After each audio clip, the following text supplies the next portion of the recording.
fought, just in different areas. His submission game, numbers don't lie. He's one of the most dangerous ever to hit the canvas in the UFC. And we didn't put that aside in training camp. We really focused on defense and fight IQ on the ground and where I'm at in the rounds and risks we need to take. So, he's very dangerous. Last thing for me, I guess it's this moment to enjoy it first, right? But what is your plan as champion, right? You've done everything. You fought everybody. Do you see, I'm going to win and have this long reign? Or is it man, I'm going to get there and maybe that's about it for me? You know what I mean? What's the plan? I'm not sure. I haven't really looked that far. I have to perform Saturday night and get that belt. And then we'll take it from there. But sitting here thinking about it, I'll probably defend the belt. I do believe one day I'm going to fight at 170 pounds in the UFC. I'm not sure if I'm going to make a title run, a career run. And, but I'm 32. I'll be 33 next month. I still feel good. I'm injury free. I feel healthy. So I can continue to do this as long as my body allows me. And I feel good. But the goal is just to put that world champion next to my name and cement that in history. That's all I'm really focused on. Dustin, right here. I think from the fans' perspective, a lot of people view Charles Oliveira as this high-level elite grappler, but lately he's been putting away a lot of people, or at least setting up submissions with his hands. You've obviously fought the Anthony Pettis's, the Holloways, the Connors. So how would you rate his striking compared to a lot of the other people's in the division? He's dangerous. He throws big knees, big kicks, power shots. He keeps himself protected, throws a good sharp hook that he hit Chandler with. He does a lot of things well on the feet. Not a big volume puncher, not the best footwork, but very aggressive and not a point fighter. He's trying to finish you. And I know you've touched on this a lot, but a lot of people think, even Justin Gaethje said, that your will is just stronger than Charles Oliveira. Charles Oliveira, quote, breaks, but that was 4 years ago when he broke against Paul Felder. Do you still view him as that same fighter? Is that always going to be there, or is that just so long in the past you can't even take that into consideration? If it's in there, we'll find out. But I can't bank on that, We'll see. He showed grit in his last fight against Chandler. He got hurt, almost got finished, came back and knocked the guy out. So if that's, your last fight is the one I go off of, and he showed championship grit. Dustin, back here, right in the middle. We saw on Embedded, you were talking to your daughter through the video chat. Are they going to be here for the fight, the family, this week? They land today. This is my daughter's first fight week. Yeah, they land today. All right, cool. I was going to ask that is it stressful for you to have them, or is it kind of more motivating, distraction-wise? How do you kind of view having them? No, I love my family, and they come with me to training camp the whole time. And she was actually born on the day that Nate Diaz fought Connor. I forget what UFC number that was, but we were in the hospital room, rented it from UFC.com on my laptop, went pick up some food. She was born into this. I have a gym back home. She was raised in the gym too. This is just life. It's not a big deal to her, And I know that you missed Thanksgiving, so sorry to bring it up, but what's your favorite pie, man? Damn, I like pecan pie, man. I really do. But I'm gonna catch up on all that for Christmas. There you go. Best of luck, Dustin. Hey, Dustin, right here. Dustin, not only yourself, but you got two other Louisiana guys fighting on the card. Is that any extra motivation? I know they're not necessarily direct teammates, but do you feel like there is going to be a bit of setting the bar early for the South? Man, we got to put on for Louisiana for sure. But I know both guys pretty well. Me and Matt actually have trained together for years and years and years. We were at the same gym for a while in Louisiana. He came out to American Top Team. We were training together there. And I've been knowing him for a long time. I've cornered him before he made it to the UFC. So it's good to see those faces and be around those guys on fight week. We're a long way from the rodeo arenas we fought in Louisiana. And to talk to you a little bit about other stuff going on in the lightweight division, just your thoughts on the other big fight coming up, Makhachev versus Beneil Dariush. It's a fun matchup. Dariush is on a streak. Makhachev is dangerous.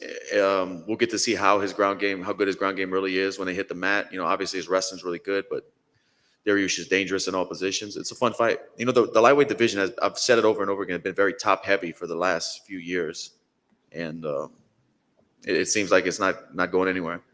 Is Justin Gaethje a different guy than when you fought him, in your opinion? I'm not sure. It's tough to say. I know a lot of people thought he made a huge jump when he fought Tony. And I do think he is improving. I just think Tony made him look really good as well. It was a good matchup. But no, he's tough, man. He's tough. Final one. You've got the original. You've got the knockout edition. If you win the belt, is there going to be a championship edition hot sauce? Man, we're launching this week a 3-pack with gold labels for championship week. It's not a different sauce. It's the same original sauce with gold labels. We're going to do a limited run of 2,100 because this is going to be my 21st win in the UFC. And $10 from every pack is going to the Good Fight Foundation. We're trying to raise money for Second Harvest Food Bank to provide 300,000 meals in Louisiana to underserved communities that need it. So, yeah, we're trying to tie everything in together. Thank you and good luck. Yeah. Mike's off.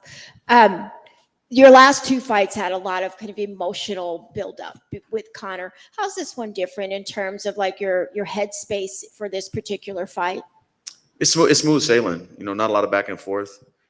He seems respectful, but at the end of the day, it's a fight. This is warfare when we get in there. So the more mature me, I don't really pay a whole lot of mind. Even in the Conor fights and the buildup, I didn't really get too caught up in it.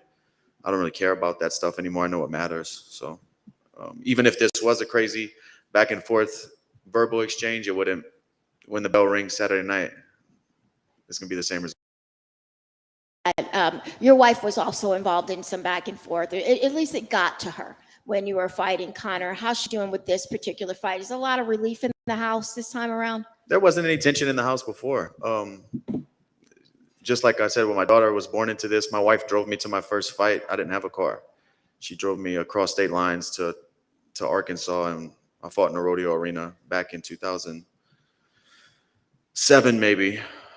So she knows this game as well as it, probably better than some people in the car. Dustin, hey, here in the back. As you mentioned, there's a lot going on in the lightweight division, and it seems like Justin Gaethje will be the next one to challenge after this. But there was a lot of talk about that. A lot of people felt Makhachev deserved it. In your opinion, who is the most deserving lightweight to challenge for the title after this fight? I don't know, man. That's Dana, Sean, and Mick's job. I don't play matchmaker. I just try to put these guys away. Like I said, it's top heavy. I'm not sure. Gaethje had a title fight and then won one since then, right? Yeah. But he beat a guy Chandler was coming off a win. So I don't know, man. It's tough. It's been murky waters. It's hard to, pick who's next. And you mentioned moving up to welterweight in the future. Obviously, Colby Covington has had a lot of negative things to say about you, and that's where he resides. Is that a fight that interests you in the future? We'll see. I'm not sure how soon I'm going to make that jump, especially if I become the world champion Saturday. I have to, defend the belt, and I have to be here for a while and establish myself as a world champion. But everybody's on the list if I move up, Dustin, down here to your left. You touched on, obviously, the win being your 21st, if you get it. But I believe in January 1st will be the 10-year anniversary of you making UFC debut at UFC 125. 11 year. Oh, 11 year. I can't even count, man. Anyway, but anyway, how would you assess the journey? Because you've had ups and downs, and you picked yourself back up off the figurative canvas many times. So how would you assess the journey so far? Beautiful, man. A learning experience. It helped me become the fighter I am, but also the person I am. I just hope I can pass on these lessons I've learned to my daughter, to other fighters in the future. It's more than fighting. It's life lessons, and I'm just happy with the person I've become. And I know you're not one to overlook your opponents or whatever, but having had the interim belt wrapped around your waist, have you thought of what the feeling will be like when you have the undisputed one wrapped around your waist in front of a packed crowd? Man, when I do think about it, I just think about the next day, not the moment, the next day when I can exhale, because it's still going to be, I'm going to win this fight, do media, go back to my hotel. It's still a rush of madness, but when I get on that airplane with my wife and daughter the next day and I can exhale, nobody's asking questions, and I can hold the belt with my family. That's what I think about, that feeling. And I can't wait to see what it feels like. Thank you. Dustin, kind of right here. In that same vein, you've talked a lot about that promise you made to Jolie about being the undisputed champion. I know you didn't feel, in that sense, completely fulfilled with the interim title. Is that something you're thinking about much this week? Yeah, that's if I can become the world champion Saturday night, I've done it all in the sport. Everything I've set out to do, I've set my family up. We're in a good position financially. I have other businesses outside of outside of fighting going on. I have to check that box. That's forever. I was saying 25 minutes to make life fair. This is 25 minutes for eternity. 25 till eternity. That's what this is. You don't take that away. Once a champion, always a champion. And that's very important for me and my wife, none of this was done in vain, regardless of what happened Saturday night, but it just cements everything that we thought.